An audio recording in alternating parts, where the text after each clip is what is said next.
Dawam Mu'alim, seorang kiai dari MUI kali ini membongkar rahasia tentang bagaimana keberanian KDM atau Kang Deddy Mulyadi melawan arogansi. Arogansi dari siapa? Dari oknum Habib.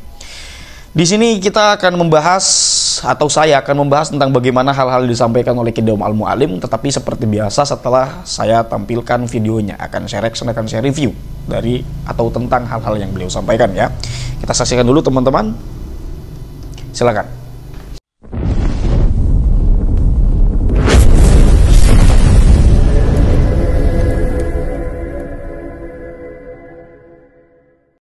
Inilah rahasia Kang Deddy Mulyadi berani melawan para habaib Alwi.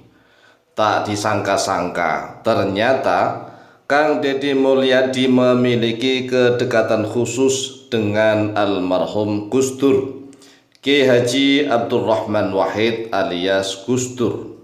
Luar biasa. Makanya tak mengherankan mengapa Kang Deddy Mulyadi begitu berani melawan para habaib Alwi. Bahkan di atas panggung, di atas podium, berani terang-terangan melawan para habaib Alwi. Ini adalah sungguh gebrakan yang luar biasa.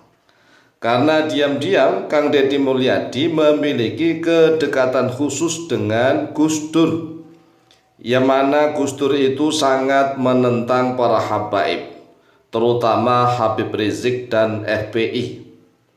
Gus Dur berkali-kali berhadapan dengan Habib Rizik, dan Habib Rizik berkali-kali menghina Gus Dur di mana-mana.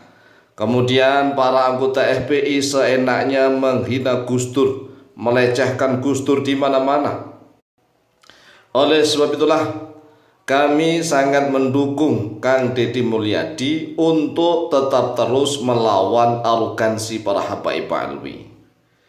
Kami akan memberikan satu senjata khusus kepada Kang Deddy Mulyadi, bahwa dzurriyyah Nabi Muhammad SAW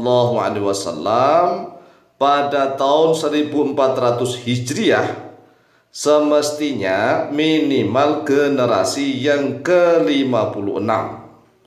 Jadi generasi dzurriyyah Nabi Muhammad SAW pada zaman ini minimal generasi yang ke-56. Inilah yang sahih. Bukan generasi yang ke-38 atau 39. Apalagi generasi yang ke-28 seperti pengakuannya Bahar bin Smith itu bohong, dusta. Karena pada umumnya setiap 100 tahun rata-rata ada 5 atau 6 generasi. Dan ini sudah dibuktikan di mana-mana. Tatkala orang usia 60 tahun hingga 70 tahun itu rata-rata sudah memiliki namanya buyut, ya buyut. Jadi buyut itu ya di atasnya lagi cucu, kemudian anak dan buyut. Jadi orang usia 60 tahun hingga 70 tahun rata-rata sudah ada 4 generasi.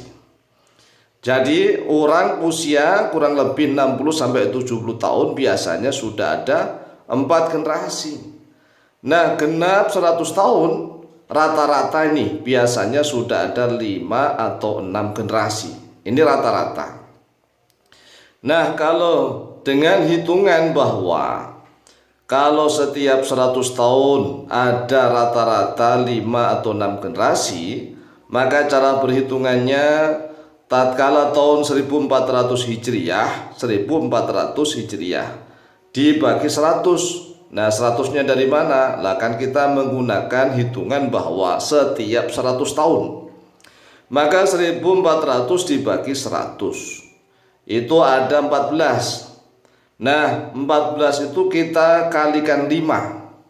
Maka minimal harusnya ada 70 generasi. Itu kalau dikalikan 5. Nah, kalau dikalikan 6, maka 1400 dibagi 100 sama dengan 14 kalikan 6 sama dengan 84 generasi. Nah, kalau ada 5 generasi setiap 100 tahun, setiap 100 tahun ada 5 generasi, maka Orang-orang yang mengaku sebagai dzurriyyah Nabi Muhammad SAW di zaman ini minimal mereka generasi yang ke-70. Nah, kalau menurut rata-rata bisa mereka generasi yang ke-84. Tetapi aneh, kita bisa melacak di Google.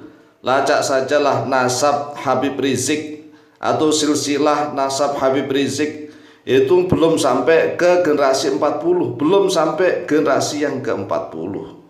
Atau kita lacak nasabnya Habib Lutfi bin Yahya Pekalongan. Nasabnya Habib bin Lutfi Pekalongan juga belum sampai dzurriyyah generasi yang ke-40. Ini kan aneh. Aneh sungguh luar biasa. Ini seolah-olah mereka ini setiap 100 tahun hanya ada 3 generasi. Setiap 100 tahun 3 generasi itu jarang. Apalagi kalau Bahar bin Smith yang ngakunya saya dzurriyyah Nabi yang ke-28, ini malah tambah sangat aneh, langka luar biasa. Masa setiap orang 100 tahun baru ada 2 orang? Jadi seolah-olah itu kalau misalnya manusia usia 50 tahun baru punya anak, orang usia 50 tahun baru punya anak, ini kan aneh. Aneh lah, rata-rata manusia itu kalau kita bikin rata-rata ya, setiap 25 tahun itu menikah. Berarti 26-27 punya anak. Genap usia 54 tahun itu biasanya sudah ada 3 generasi. Ada orang yang usia 54 tahun biasanya sudah menjadi kakek. Dia punya anak, punya cucu. Jadi usia orang itu rata-rata 54-55 tahun sudah ada 3 generasi. Nah, orang yang baru usia 54-55 saja, 50 tahun sudah ada 3 generasi. Lalu bagaimana dengan orang yang 100 tahun kok hanya 2 generasi atau 3 generasi? Ini sangat aneh sekali.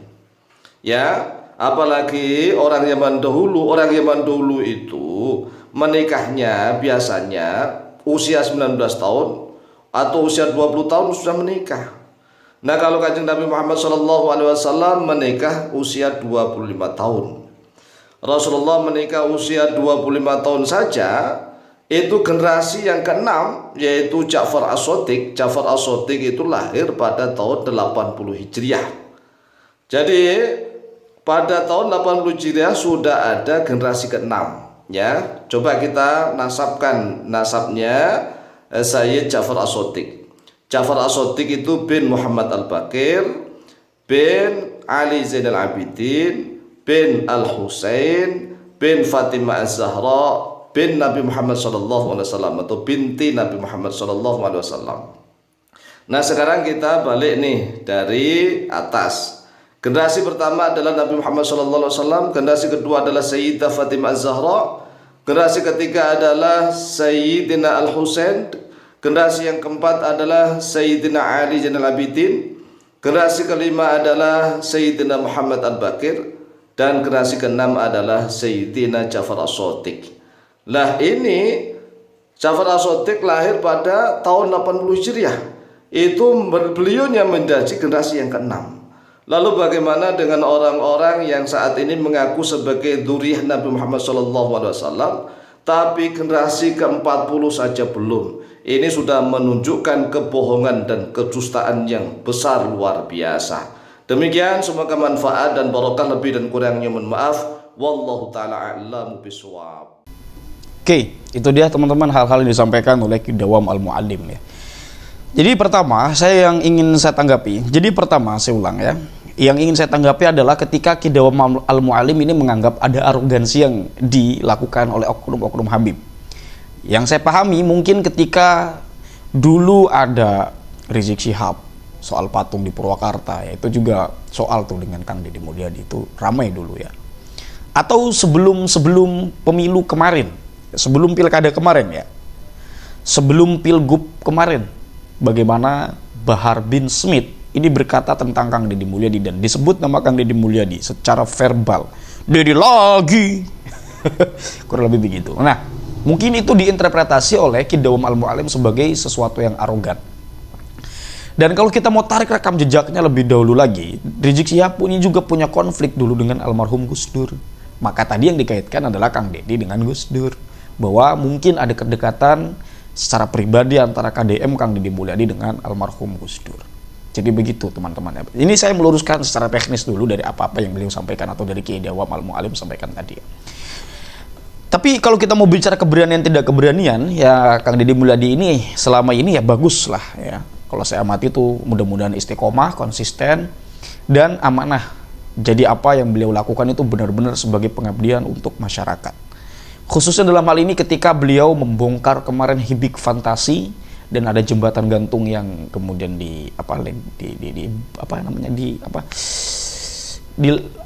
disegel lah. Ya, artinya tidak boleh beroperasi lagi karena itu dianggap menjadi penyebab terjadinya banjir karena air tidak menyerap ke bawah. Dan seterusnya. Dan ada kabar-kabar juga yang kalau nggak salah ya, ini kabar burung pesantrennya Rizik bin Syihab, cuma masih dikaji nih, saya nggak tahu. Kalau saya sih sebetulnya kalau misalkan nggak ada pelanggaran ya, baik secara teknis surat menyurat gitu, seumpama dengan pemerintah atau PTPN soal tanahnya, kemudian soal pembangunannya yang tidak mengganggu stabilisasi kinerja alam, sebetulnya tidak ada soal. Ingat, sekalipun mungkin dulu Rizik bin Syihab ya, saya ralat Rizik bin Syihab dengan Kang Deddy mungkin pernah berseteru soal patung. Tapi jangan sampai kemudian Kang Deddy merubuhkan pesantrennya Rizik bin Syihab itu dikarenakan rasa suka dan tidak suka. Dan saya yakin Kang Deddy bukan tipe pribadi yang seperti itu. Adapun seumpama dibongkar nanti, memang karena pesantren Rizik bin Syihab ini mungkin ada permasalahan, ada soal, ada masalah, ada problem di sana, entah mungkin ini nggak baik untuk ekologi, ini nggak baik mungkin secara izin, atau ada konflik itu dengan PTPN atau apalah, kurang lebih begitu. Kalau salah ini secara teknis yang saya sampaikan secara informatif mohon diralat ya, karena secara teknis saya belum begitu tahu tentang detail-detailnya secara teknis itu. Tapi kurang lebih begitu teman-teman ya. Nah, balik lagi soal keberanian Kang Deddy Mulyadi, bukan hanya sekadar itu, tetapi juga Kang Deddy Mulyadi ini berani langsung untuk bergerak lebih cepat. Bahkan ketika Ramadan menyapa warga jalan kaki, memberikan instruksi. Jadi beliau sangat energik sekali. Dan ini juga mungkin yang menyebabkan kenapa masyarakat suka, di samping juga banyak yang nyinyir karena dianggap apa yang dilakukan oleh Kang Deddy ini pencitraan lah, cari sensasi dan semacamnya. Saya pikir itu omongan orang-orang sampah aja yang cuma bisa protes ya. Tapi selama ini kalau mau objektif ya, Kang Deddy Mulyadi baik, apa yang dilakukan, apa yang beliau lakukan itu semua diberikan untuk masyarakat. Khususnya soal bongkar-bongkar bangli, bangunan liar yang ada di deretan sungai di Bekasi. Itu kan bagus teman-teman. Kalau misalkan ini, kan Deddy ingin memberikan hak menempatkan sesuatu pada tempatnya. Jika seumpama ini haknya untuk aliran air di sungai, maka kembalikan lagi pada fungsinya. Itu haknya sungai untuk menjadi tempat untuk jalannya air. Jadi jangan diubah-ubah.